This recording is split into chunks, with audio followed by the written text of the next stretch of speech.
तो अयोध्या तीर्थ क्षेत्र में जा रहे हैं तो मानना ही रहता है कि किसी आश्रम पे रुके, किसी मंदिर पे रुके।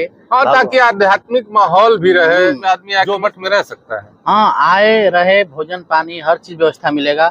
जो इच्छा किया दे दिया तो भी ठीक, नहीं ना दिया तो भी ठीक। तो हाँ, त्रिपिंडी के बारे में हम लोग बात कर रहे थे, वो बताएं। पूजा पाठ से संबंधित जैसे कोई आपके यहाँ आता है तो पूजा पाठ भी तो यहाँ बहुत सारे लोग कराने आते हैं। जय श्री राम, जय जय कार में लगे।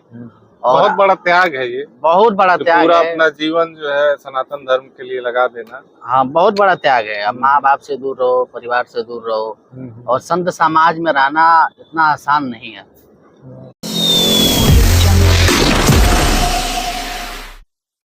जय श्री राम, जय जय श्री राम। आज अयोध्या में आना हुआ। अयोध्या कुछ और था, अभी अयोध्या कुछ और है।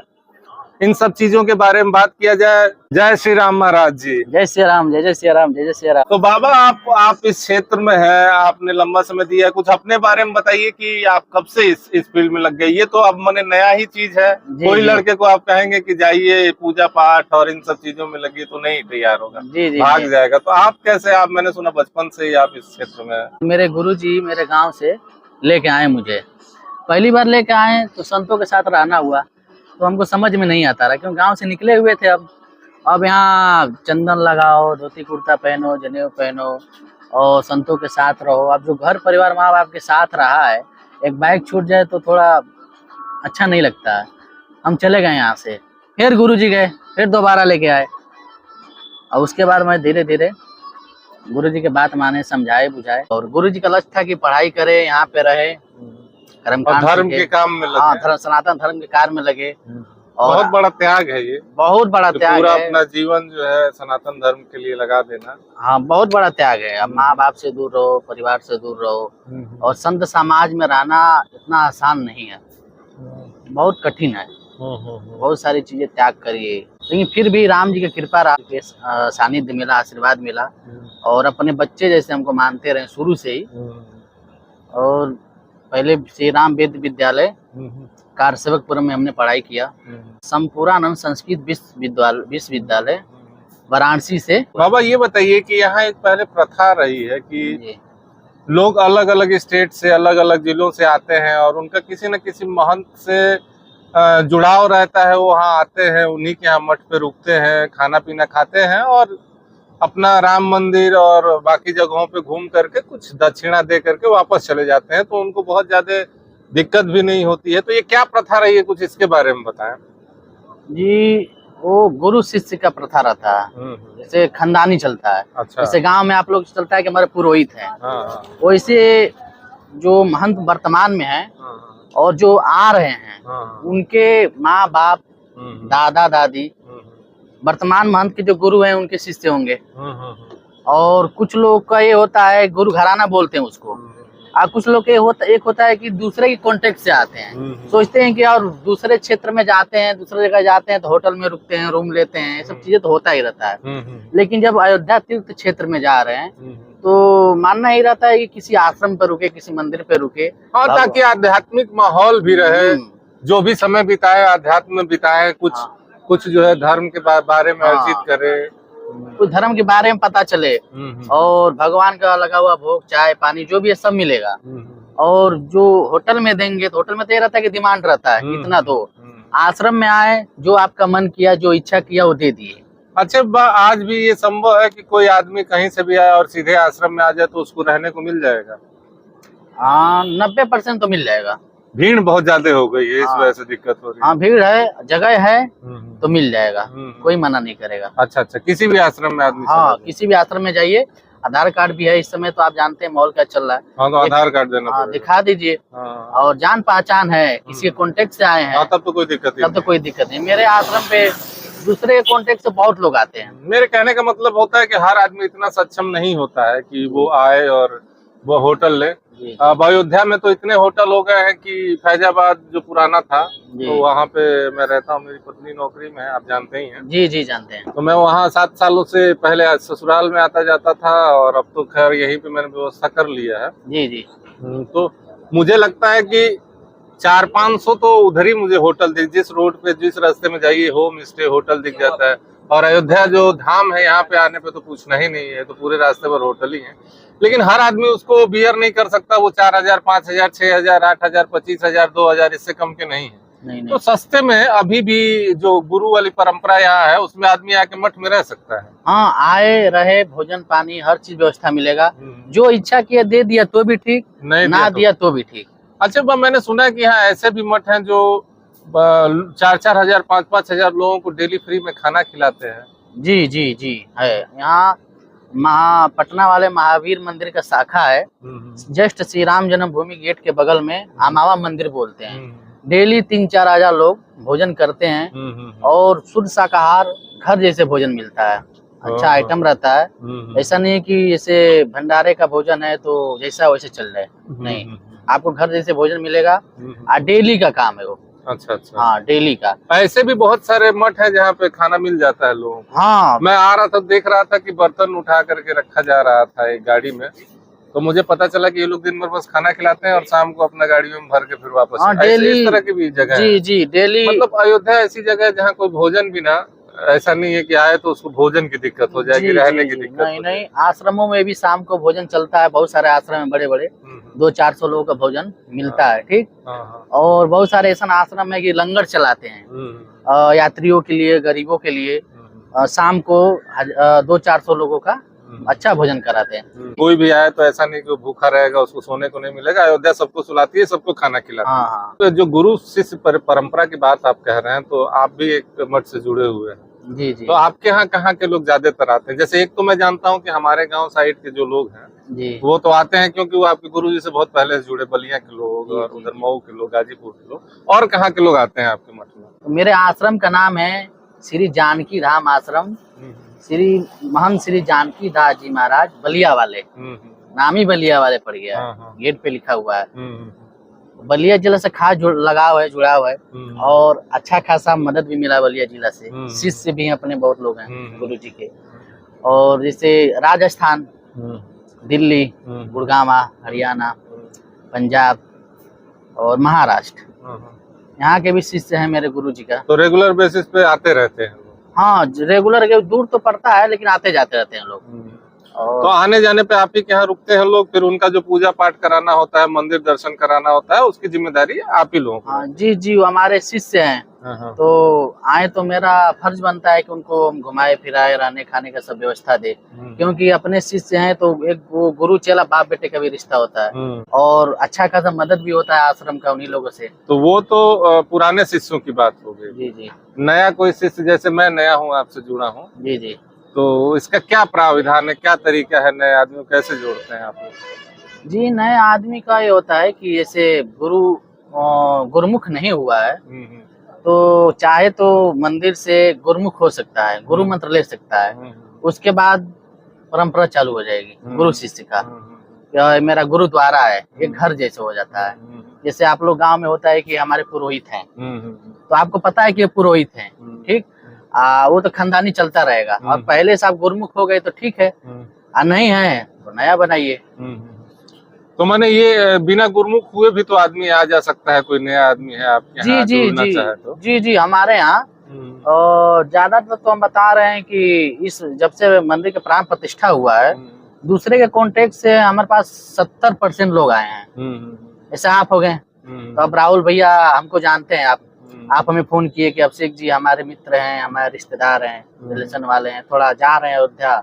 मैं भी वैसे ही आया था, बाबू भुवाल सिंह जी हमको भेजे थे। जी जी, बल्कि उन्हीं के साथ मैं आया था पहली बार। जी जी जी, हाँ, बाबुल भुवाल सिंह जी तो पुराने शिष्य हैं आपके, भरत सिंह जी के छोटे जी भाई। जी जी जी, उनके मतलब भरत सिंह जी जो भैया हैं बहुत धार्मिक व्यक्ति हैं और बहुत अच्छा विचार है उनका। इन सब चीजों में बहुत आगे रहते हैं, मदद भी करते हैं लोगों का। और उन्हीं के आदेशानुसार भैया, भुवाल भैया हमारे यहाँ प्रस्थान किए, फिर आप आए और फिर वो चालू हो गया आना जाना। अच्छा, और क्या क्या अनुष्ठान? बहुत सारे ऐसे अनुष्ठान होते हैं जो लोग आते हैं अयोध्या में कराना चाहते हैं। जी जी, जैसे कल आपसे बात हो रही थी त्रिपिंडी के बारे में, आप बता रहे थे कि बहुत लोगों का कुछ दोष होता है जिसको वो सुधारने के लिए भी यहाँ पे आते हैं, कुछ उसके बारे में बताइए। जी, इससे देखा पितरपक्ष का अभी सीजन चल रहा है, तब पितरपक्ष में अपने पितरों का लोग पूजन करते हैं, जल देते हैं, श्राद्ध करते हैं, पिंडदान करते हैं। तो अयोध्या में भी माना जाता है कि त्रिपिंडी श्राद्ध होता है पितृदोष वालों का, ये सरयू घाट पे होता है बगल में। जो पितृदोष से मतलब जिनको पितृदोष लग रहा है और चाहे जो अपने पितरों का पिंडदान करना चाहता हो, श्राद्ध करना चाहता हो, तो ये आप देखिए बैठे हैं, जब हम लोग जहाँ बैठे हैं बगल में ही होता है, सरयू तट पे ही बैठे हैं हम लोग एक तरह से। हाँ, सरयू तट पे हम लोग बैठे हैं। बस ये है कि जब हम लोग शूट कर रहे हैं तो कभी गाने की आवाज आ जा रही है, जैसे पीछे पानी बहुत तेजी से गिराया जा रहा है, उसकी आवाज आ जा रही, लेकिन फिर भी यही एक जगह हम लोग को मिली जहाँ शूट कर सकते थे हम। थोड़ा दिखाइए पीछे। हाँ, ये सरयू नदी का एक पार्ट काट के लाया गया है और दोनों तरफ घाट बने हैं। ये चौधरी चरण सिंह गेट बोलते हैं इसको। हाँ, देखिए उधर पानी गिर रहा है, अच्छे अच्छे रेस्टोरेंट्स हैं यहाँ पे जी। अच्छा भाई, ये तो हाँ त्रिपिंडी के बारे में हम लोग बात कर रहे थे, वो बताएं आप जी। जो पूजा पाठ से संबंधित, जैसे कोई आपके यहाँ आता है तो पूजा पाठ भी तो यहाँ बहुत सारे लोग कराने आते हैं। जी जी, क्योंकि ये देवभूमि है, देवभूमि है, और जहाँ राम जी का ही जन्म भूमि हो और वहाँ पे अगर किसी का पूजन पाठ श्राद्ध हो रहा है तो एक तरह समझिए कि स्वर्ग में जाएगा। क्योंकि ज्यादातर लोग यहाँ पे बाहरी लोग ही जमीन लेकर घर बनाए हैं, इसलिए कि हमारा यहाँ प्राण छूटे, हमारा प्राण जो है शरीर जो अयोध्या में छूटे। आखिरी समय के लिए लोग बनाते हैं कि आए और आखिरी समय अपना अयोध्या में बिताएं और यहीं से जो है उनका जो है देहांत। जी जी जी। और हम जहाँ तक देखे हैं भैया 60-70% लोगों का नहीं हो पाता है। अच्छा, बाहर में ही प्राण छूटता है। अच्छा। अच्छे अच्छे संत को भी हम देखे हैं कि जिनका यहाँ मतलब आश्रम है, 10 साल 20 साल 50 साल रहना हुआ, लेकिन शरीर बाहर में छूटा। अच्छा। कुछ हैं ऐसे लोग जो छूटा था। मतलब वो भी ईश्वर की जब इच्छा होगी तभी यहाँ छूटेगा। जी जी, चाहे जितना समय आप दे दें। हाँ हाँ। अच्छा, मैं जब भी आता हूँ यहाँ देखता हूँ कि कभी कहीं यज्ञ हो रहा है, कभी बड़ा पूजन हो रहा है, कभी भागवत चल रहा है। ये 12 महीने चलता रहता है क्या यहाँ? यहाँ तो ये होता है कि 12 मास भी कीर्तन चलता है, पाठ चलता है। 24 घंटा सीताराम सीताराम ऐसे हैं मंदिर है, 24 घंटा 12 मास चलता है सीताराम सीताराम सीताराम। और अनुष्ठान भी चलता रहता है, पूजन कथा हवन कुछ न कुछ चलता रहता है। जैसे आपको हम पहले ही बताए कि ये देवभूमि है और यहाँ पे कोई भी अनुष्ठान, कोई भी कार्य, कोई भी श्राद्ध होता है तो एक तरह से सोने में सुहागा हो जाता है। और यहाँ पे कोई यज्ञ कथा करवा रहे हैं तो अति उत्तम होगा, सोने में। बाबा, थोड़ा सा राम मंदिर और के बारे में बात। मैं आया करता था, मैं कभी नहीं गया पुराने वाले मंदिर में। जी जी। मैं हनुमानगढ़ी जाता था, हनुमानगढ़ी के आगे जब मैं पहली बार गया जी, एक हमारे गांव के बहनोई लगेंगे, वो रहते थे, वो लेके गए। मैंने कहा मैंने टेंट में रह रहे हैं भगवान जी, हम नहीं जाएंगे देखने के लिए। मैं कभी नहीं गया देखने जी। पहली बार जब हमारे मुख्यमंत्री जोगी जी उनकी प्रतिमा को उठा के ले जाके, और एक वो जो लोहे वाला बना था मंदिर बनने से पहले, तब पहली बार मैं उसमें अंदर घुसा। उसके पहले मैं 8-10 बार आया, हनुमानगढ़ी का दर्शन करके गया, कभी मेरा मन भी नहीं हुआ। मैंने कहा कि मैं कभी नहीं आऊंगा, अगर नहीं बनेगा मंदिर तो मैं नहीं आऊंगा, लेकिन मैं वो देखने नहीं जाऊंगा। टेंट में संकल्प किए थे। संकल्प नहीं कह सकते, मेरा इच्छा ही नहीं था। उस संकल्प तो वो है कि जो आप तोड़ ना सकते। तो ऐसा कोई संकल्प तो नहीं था मन में, लेकिन मन में था कि हम नहीं जाएंगे वो टेंट वाला मंदिर देखने, हम नहीं जाएंगे। प्रभु जो है अगर हम लोगों के जीवन में आते हैं अपने मंदिर में, अपने घर में, तो जरूर जाएंगे। तो मैं पहली बार तब गया जब वो स्थापना के पहले जब उनकी मूर्ति ले आकर के रख दी गई थी। जी जी। तो आप लोग तो पहले से रहे हैं, आप लोगों के मन में किस तरह का भाव रहा है? चलिए, ये तो अचानक कोर्ट का डिसीजन आया, आप लोगों को लगता था कि बन जाएगा मंदिर? जैसे हमको लगता था कि इस देश में तो असंभव ही है जिस तरह से कोर्ट कचहरी चल रहा है, लेकिन जो साधु जी लोग मिलते थे वो कहते थे नहीं बनेगा, अब बनने वाला है, 4 साल में बन जाएगा, ये जल्दी ही बनेगा। तो आप लोगों के मन में जो साधु समाज था उसके मन में था ये कि नहीं बन जाएगा? नहीं, बन तो जाएगा, क्योंकि संत समाज बहुत त्याग किया है, बहुत संतों का बलिदान भी हुआ है। हाँ, बलिदान हुआ है, लाठी खाए हैं, बहुत कुछ, वो तो कहानी है, इतिहास सारे लोग जानते हैं। तो कहीं ना कहीं उम्मीद था कि बन जाएगा, क्योंकि जब सरकार चेंज हुई, बीजेपी सरकार आई, तो उम्मीद जगी सनातन धर्म के लिए, चाहे जैसा भी हो, लेकिन सनातन धर्म का सपोर्टर है बीजेपी, ये हम मानते हैं। तो आप लोगों के मन में रहता था कि मंदिर बनेगा? हाँ, बीजेपी सरकार आई तो मन में था कि हाँ मंदिर बनेगा। बीजेपी सरकार आने के बाद भी हमको लगता था कि नहीं बन पाएगा। हाँ, कुछ अड़चने आ रही थी, लेकिन उम्मीद था कहीं ना कहीं मन में, दिल में, कि हाँ सरकार चेंज हुई तो कुछ न कुछ होगा। ठीक है, हुआ भी। ये एक उम्मीद का चिराग दिखाई दिया हम अच्छा, लोगों को। साधु संतों में ये बात नहीं होती है क्या कि कुछ जल्दी उद्घाटन कर दिया गया थोड़ा और? क्योंकि अभी मैं मंदिर में जब गया तो आज भी अभी मंदिर के दोनों साइड जो उसी तरह के मंदिर बन रहे हैं वो अभी उस पे काम ही चल रहा है। बाहर भी मैं देखा कि काम चल रहा है, तो लगता नहीं कि कुछ थोड़ा जल्दी कर दिया गया, अच्छे से होना चाहिए था। अब देखिए क्या है कि ऐसे ही आप जानते हैं कि जो मंदिर के विरोध में है जो भी है, ठीक है, आप जानते हैं कौन विरोध में है कौन नहीं, आपको सब पता है। तो मन में ये भी था, जैसे हम लोग की जो धारणा है कहीं सरकार चेंज हुई तो काम रुक भी सकता है। अच्छा, इसीलिए जल्दी भाई हो भी सकता है। न्यूज आप सुनते ही हैं कि सरकार बदलेगी तो हम ये कर या देंगे। जो काम तेजी से चल रहे थे वो उसमें ढिलावट हो जाती है, गिलावट आ जाएगा, कोई ना कोई अड़चन आ जाएगा, आ जाएगी, आपत्ति भी हो सकती है किसी न किसी चीज की, या उस क्वालिटी का काम नहीं होगा, उस क्वालिटी का ना हो। इसीलिए सोचा कि जब प्राण प्रतिष्ठा हो गया तो भगवान के जब प्राण प्रतिष्ठा हो जाता है तो एक धारणा होती है कि प्राण प्रतिष्ठित मूर्ति को कोई टच नहीं कर सकता, खंडित होगी तो महापाप लगेगा। तो इसीलिए जल्दी कराना जरूरी था। कहीं सरकार चेंज हुई तो कोई ना कोई उसमें अड़चन हो जाएगा। आप भी जानते हैं, बताने की क्या चीज है, हो सकता है अड़चन। तो सरकार का चेंज हो गई तो ठप हो जाएगा काम, हो सकता है ठप। अभी भी बोला जा रहा है, आप देख ही रहे सुन ही रहे हैं कि सरकार बनी तो ये कर देंगे वो कर देंगे, दुनिया भर का सब। ऐसा क्या है साधु जी कि मैं अयोध्या की जिस गली में भी जाता हूँ बंदर जरूर दिखते हैं। मैंने जो घर ले रखा है उसमें ऊपर से नीचे तक जाली लगा करके जाली लगाया गया है कि हनुमान जी लोग अंदर ना आने पाए। तो क्या इस धरती में ऐसा है कि चारों तरफ जहां हम लोग जाते हैं वहां हनुमान जी लोग दिख जाते हैं? अब क्या है कि देखिए, राम जी का सेवक हनुमान जी हैं, तो जहाँ राम जी रहेंगे वहाँ राम जी के सेवक रहेंगे ही हनुमान जी। और भी तो शहर में हो सकते हैं, लेकिन अयोध्या में क्या ले आके तो नहीं रखा गया है यहाँ पे? नहीं, राम जी का जब यही जन्म भूमि है तो लोग कहाँ जाएंगे, ये भी तो बात है ना, जाएंगे कहाँ? मैंने धार्मिक रूप से आप लोग मानते हैं कि इसी वजह से यहाँ पे? हाँ, इसी वजह से, क्योंकि अयोध्या में जब राम जन्मभूमि का आप दर्शन करने आ रहे हैं राम जी का, तो सबसे पहले अयोध्या में हनुमान जी का दर्शन किया जाता है, ऐसा नियम है। हनुमानगढ़ी पहले जाएगा। हाँ, वहां से परमिशन हुआ तब श्री राम जन्मभूमि जाइए। तो एक तरह से माना जाए कि वो सेना राम जी का ही सेना है। सेना मानते हैं कि जहाँ राजा रहेगा वहाँ सेना रहेगी, वही समझिए वो राम जी की सेना है, बंदरी सेना। कि कितना अयोध्या बदली है, आपने तो एक लंबा समय दिया है यहाँ पे। मैं पहले आता था तो यहाँ कुछ भी नहीं दिखता था, आज अयोध्या पहचान में नहीं आती है, सब कुछ बदल गया है। कुछ बताएं इसके बारे में। इस दौर में 10 लाख 8 लाख रोज दर्शन कर रहे थे लोग, चुनाव से पहले। अब कुछ कमी है? हाँ, अभी कमी हुआ है।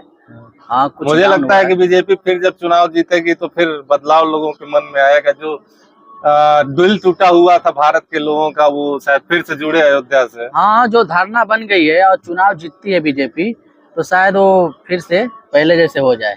नहीं, अयोध्या से तो लोगों का दिल लगा है, अयोध्या वासियों से दिल टूट गया है लोगों का। हाँ।